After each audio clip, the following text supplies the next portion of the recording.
Hello friends, my name is Emma. Welcome back in our YouTube channel, Tell Me Data.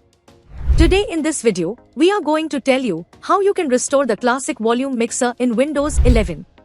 Only in some easy steps, all steps you can see on your screen. So let's get started. Use the keyboard shortcut Windows key plus R to bring up the Run dialog. Type in the following executable and hit enter or click OK.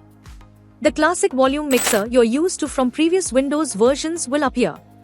While the classic volume mixer is up on the screen, right-click the volume mixer icon on the taskbar and select Pin to taskbar from the menu.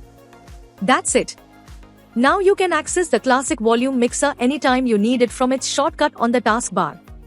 And you are done. By using this method, you can easily restore the classic volume mixer in Windows 11. Hope you liked this video. If yes, please hit a like button and don't forget to subscribe our YouTube channel. Thanks for watching this video.